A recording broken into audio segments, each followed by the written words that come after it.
اکبر حسین الہ آبادی نے ایک قطعے میں دیوبند، ندوہ اور علی گڑھ کی تعریف کی ہے، یعنی تعارف کرایا ہے، دیوبند کیا ہے، ندوہ کیا ہے، علی گڑھ کیا ہے،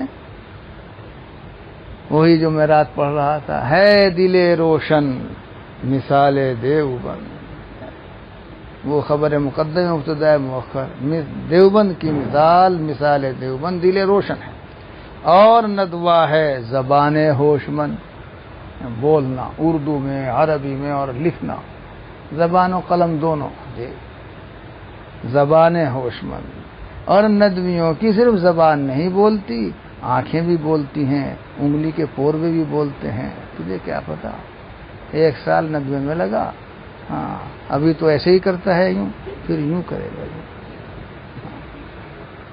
وَقَدْ رَأَيْتُمُوهُمْ وَشَاهَدتُّهُمْ مِرَارًا، ہمارے حضرات علماء دیوبند اور ہمارے جو اساتذہ دیوبند ہیں، ان کے ہاں نہیں ہے، وہ بات کرتے ہیں تو ان کا طریقہ الگ ہوتا ہے، سمجھائیں گے تو ہاتھ سے سمجھائیں گے، یوں کریں گے، ندوے والوں کے یہاں نہیں۔ تم نے ندویوں کو کبھی تقریر کرتے ہوئے اگر دیکھا ہو تو ان کی آنکھیں بھی زبان ہی نہیں بولتی، ان کی آنکھیں بھی بولتی ہیں، کان بھی بولتے ہیں، گردن بھی بولتی ہے، اور یہ پور بھی بول رہے ہوتے ہیں۔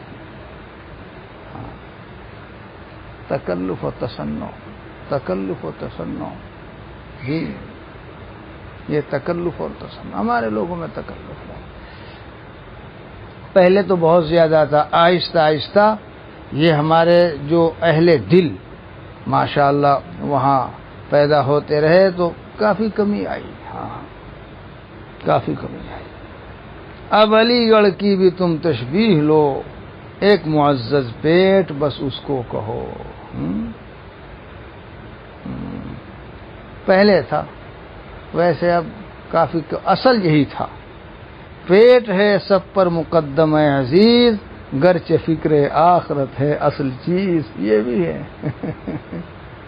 ارے بھائی اگر کھائے گا نہیں آدمی تو مر نہیں جائے گا، اس لحاظ سے کھانا بھی ضروری ہے، مگر یہ زندہ رہنا خود مقصود نہیں ہے، اس زندگی کو بنانے کے لیے ہے، اصل ایک ہی کام سب کو کرنا ہے، یہ بھی اکبر ہی کے اشعار ہیں، یعنی جینا ہے اور مرنا ہے۔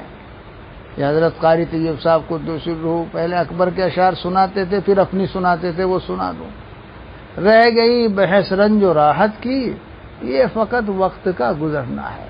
ارے بھائی آدمی آرام سے رہا تو بھی گزر جائے گی، کچھ پریشانی نہیں تو بھی 24 گھنٹے، ہر ایک کے لیے 24 ہی گھنٹے ہیں، قابل ذکر ہی نہیں ہے خور و نوش، کھانا پینا، یہ بہیمی کی خو سے لڑنا، ہم یہ کھایا اور وہ کھایا اور اتنا کھایا، جتنا کھایا اتنے ہی بڑے جانور، اتنے ہی بڑے ڈنگر، جانور کہنے سے وہ تقبیح نہیں ہوگی، یہاں ڈنگر ہی کہنا پڑے گا، جتنا بڑا کھایا، جیسے وہ پنڈت دیانند سرسوتی کہ وہ کھاتے تھے بہت، تو حضرت نانوتوی قدس الروح کے تلامذہ جو مناظرے کے لیے جا رہے تھے، حضرت بھیج رہے تھے، حضرت اور اگر پنڈت صاحب کھانے میں مناظرہ کرنے لگے تو ہم کیا کریں گے، وہ تو کئی پرات کھا جاتا ہے۔ حضرت نے فرمایا بھائی پہلی بات تو یہ ہے کہ کھانا تو احتیاج کی علامت ہے اور نقص اور کمی کی چیز ہے، اللہ تعالیٰ نہیں کھاتے، فرشتے نہیں کھاتے، تو احتیاج کی، اور مناظرہ کمال کی چیزوں میں ہوتا ہے نا کہ نقص اور عیب کی چیزوں میں، اور پھر اگر مان بھی لیا جائے دوسری ولو سلما تو کوئی گھبرانے کی بات نہیں، ہم ان کے مناظرے کے لیے گھوڑے ہاتھی پیش کر دیں گے، ڈنگر پیش کر دیں گے، کرو ان سے مناظرہ۔ ہاں اگر نہ کھانے میں مناظرہ کریں تو بات کر لینا۔ مولانا محمد قاسم نانوتوی کیا فرما رہے، اگر نہ کھانے میں مناظرہ کریں تو کر لینا بات۔ الحمدللہ یہ بندے ہے شمداں، آگے فرمایا ہاں ان کو بھی ایک کوٹری میں بند کر دیا جائے اور مجھے بھی ایک کوٹری میں بند کر دیا جائے، پھر دیکھیں الحمدللہ یہ بندے ہے شمداں 40 دن بغیر کچھ کھائے پیے رہ سکتا ہے۔ اب قاسمیوں کو کہاں سمجھ میں آئے گا، اب آج کل کے قاسمیوں کو کہاں سمجھ میں آئے گا، تو پھر اس نسبت کی تو لاج کرو، ورنہ قاسمی مت لکھو اپنے آپ کو، ہاں اب کھانے ہی میں امتیاز ہے. ہاں کہ اگر کھا لیا اور مثلاً کہیں اور بھی مدعو ہیں، انہوں نے کہا جی حضرت ہم نے تو کھانے کا انتظام کر رکھا ہے، تو قاسمی کہتے ہیں تو ارے تو کیا ہوا، تم نے سنا نہیں کہ بھوکا بیل اور چھکا مولوی برابر ہو، اور کھا لیں گے. یہ آج کے قاسمی ہیں، چند دن پہلے کا قصہ ہے، فرضی بات نہیں کر رہا، نام نہیں بتایا جاتا. انہیں یہ کہہ کے تسلی دے دی تو کیوں پریشان ہو، اگر ہم نے کھا ہی لیا تو چھکا یا بھوکا بیل اور چھکا مولوی تو برابر ہو، ہم اور کھا لیں گے تم کیوں، اور واقعی کھا لیتے ہیں. پھر کیا کدھر سے کہتے ہو قاسم؟ یہ تھے قاسمی. 40 دن بغیر کھائے پیے زندہ رہ سکتا ہے. روحانی قوت یہ تھا امتیاز مولانا نانوتوی کا، نہ کہ یہ کہ وہ عربی بہت اچھی بولتے ہوں اور عربی بہت اچھی لکھتے ہوں اور عربی میں کیا کہتے ہیں تحریر بہت اچھی ہو ان کی اور لباس بہت اچھا ہو، پہچانے بھی نہیں جاتے تھے. مسجد میں چلے گئے تو لوگ میاں جی سمجھتے تھے. پڑھا دی تھی ایک جگہ، اصرار کرنے پر مغرب کی نماز پڑھاتے نہیں تھے، آگے بڑھا دیا لوگوں نے، میاں جی نماز پڑھا دو. بھائی میں تو نماز نہیں پڑھاتا، امام ہے نہیں. اجی وہ ہے نہیں جی، آج اجی تمہیں پڑھا دو. دیوبند کے قرب و جوار کے کسی گاؤں کا قصہ ہے. مغرب کی نماز پڑھا دی، جس طرح پڑھا دی وہ تو چھوڑو. اب گاؤں کے لوگ نماز سے فارغ ہوتے ہی لو جی یہ تو آج انہوں نے ملا جی نے کہا یا میاں جی نے ہماری نماز ہی خراب کر دی، نماز نہیں ہوئی.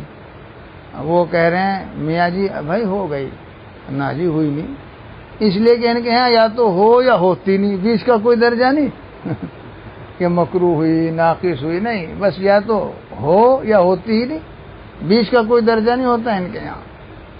نہ جی ہوئی نہیں، اور ہم تو کل کو دیب بن جاویں گے اور مولوی قاسم سے پوچھیں گے. مولوی قاسم دیوبند دیوبند نہیں دیوبند، بھائی دیوبند جائیں گے کل کو مولوی قاسم سے پوچھیں گے. اور چھتہ مسجد میں کچا کمرہ، یہ پکا تو 7 سالہ کے موقع بنا، خلوت گاہ قاسم جہاں لکھا ہوا. دیکھا تو وہی میاں جی بیٹھے، پوچھتے پوچھتے جو پہنچے مولوی قاسم، یہی بڑا نام تھا، حضرت وغیرہ نہیں تھا کچھ، مولوی قاسم. دیکھا تو وہی بیٹھا، ہوا منطق والا ہوا نہیں، ہاں نحو والا ہوا. ارے بھائی وہ بیچارے آج زین کی ساری کرنے لگے، شرمندہ ہوئے. نہیں بھائی کوئی بات نہیں، اور ویسے تو میں نے کل ہی بتا دیا تھا کہ نماز ہو گئی، آج ہماری غلطی معاف کر دی. نہیں کوئی بات نہیں، جاؤ. آج کا ایسا قاسمی ہو تو کم سے کم مہمان خانے کا دروازہ نہیں کھلے گا. بھائی کہاں چاہ رہا ہے، کہاں سے آیا، دکان کا سامان لینے کو پرچون کی یہاں کہاں چڑھ رہا، جا ادھر. آج گھسنے بھی نہیں دیں گے. ہاں ذرا جو دلہا سا بنا ہوا ہو، روزانہ جوڑا بدلتا ہو اور ٹوپی بھی. دیکھو آج کل قاسمیوں کا حال، روزانہ جوڑا بدلیں گے، سوتی کپڑے کا کھڑا ہوا ماموں جان جیسا، ہاں بڑے چودھری جیسا. ہر ایک تو مدنی خاندان کی نقل کرنا چاہے، چاہے آتا جاتا کچھ نہ ہو کچھ نہ، مدنی خاندان کی نقل. وہی کپڑے جوڑے گے سوتی، روزانہ بدلیں. سلوٹ کا تو مجال نہیں کہیں سے، چاہے روح میں کتنی ہی سلوٹیں ہوں مگر جسم میں سلوٹیں نہ ہوں. اور آتا جاتا کچھ بھی نہ ہو، اندر کچھ نہ ہو کمال. اب باہر سے دیکھو دلہا شاہ یا شاہ صاحب محسوس ہو یا دلہا صاحب. بھائی دیکھو تمہاری اصل کیا ہے، اپنی اصل کو اسوہ و نمونہ بناؤ. سادگی. آج بھی جو بڑے حضرات ہیں، ہم نے حضرت مولانا سعید صاحب رحمۃ اللہ علیہ کو دیکھا، ایک ہی رومال دیکھا 10-20 سال، اور اتنا سادہ لباس. مولانا رحمۃ اللہ صاحب کو دیکھ لو، نہ باشد اہل باطن، باطل نہیں باطن، در پہ آرائش ظاہر، بے نقاش احتیاج نیست دیوار گلستان. صاف تو پہننا چاہیے، مگر شاہ صاحب بنے ہوئے ہیں، کیا مجال ہے کہ میں سلوٹ بھی پڑ جائے. ہاں کھڑے رہتے ہیں کپڑے. یہ بھی آج ویسے پہن کے آ گیا، ورنہ اسی کو دیکھ لیتے. ہاں آوے جاوے کچھ بھی نہیں، اور ویسے شاہ صاحب. ہاں ہاں. اوہ کہیں پر کہہ رہا تھا میں، وہ حضرت مولانا نانوتوی قدس سروں کی جو بات یاد آ گئی تھی، اور پنڈت کے اوپر پیٹ. ہاں کہ ضرورت کے لیے اصل مقصد ہے اس زندگی کو بنانا. دو خوردن برائے زندگی است نہ زندگی برائے خوردن. اب کھانے پینے کو اچھا کھانا مل جائے تو چھوڑتا نہیں قاسم، چاہے ضرورت نہ ہو. ہاں مگر دل جوئی بھی تو ضروری. ویسے تو نہیں دیکھا، لیکن بھائی بہرحال آپ کی دل جوئی کے لیے کچھ لے لیتے ہیں، اور وہ جو کچھ لے گا تو کچھ نہیں چھوڑے گا. اللہ رحم فرمائے. زیادہ قاسمی ہی ہیں یہاں یا بننے والے ہیں. میں کہتا ہوں قاسمی نہیں، امدادی بنو، امدادی. ہاں یہ بھی میری ایک اپنی تعبیر ہے، اسے ابھی نہیں سمجھ میں آئے گا، یا اصطلاح ہے. ہاں کہہ دیتا ہوں. ہمارے حضرت مولانا محمد تقی عثمانی صاحب نے فرمایا، بھائی پہلے تو بے شک یہی تھا، لیکن اب حضرت مولانا علی میں صاحب رحمۃ اللہ علیہ، ان کے والد ماجد حضرت مولانا عبدالحی حسنی رحمۃ اللہ علیہ، اور سلسلہ تو شروع ہو گیا تھا علامہ سے سلیمان ندوی ہی سے، اس مزاج و مذاق کا. تو کہا انہوں نے دل روشن کی کمی بھی پوری کر دی.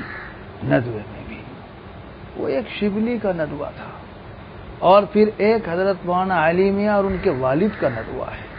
وہ شتانہ ما بینہما، لوگ فرق نہیں کرتے، بہت فرق. ہمارے اساتذہ کو اس پہلے ندوے والی جو بات پہنچی ہوئی ہے اسی کی آج بھی تطبیق کر دیتے. بھائی حال بدلا حکم بدلا، ھذا ھو الفقہ. یہ نہیں کہنا چاہیے وہ کچھ اور تھا، یہ کچھ اور ہے. ہم نے خود دیکھا. اب وہ بات نہیں، وہاں دل روشن پیش ہے. علی گڑھ کا جہاں تک معاملہ ہے صحیح ہے، سر سید نے تو اسے انہی مقاصد کے لیے قائم کیا تھا، لیکن بہرحال وہاں بھی جماعت نے محنت کی ہے. وہاں زیادہ دخل جماعتی کی محنت کا ہے، اور اس محنت کے نتیجے میں ماشاءاللہ وہاں بھی دین و دیانت، ورع، تقوی وہاں کے پروفیسران کی زندگی میں جو آتا چلا گیا، تو اب صرف وہ بات نہیں باقی رہے گی. مگر موضوع وہی تھا. سر سید نے خود ہی کہا کہ میں اس لیے قائم کر رہا ہوں. بس اچھا بھائی زیادہ ہو گئی بات.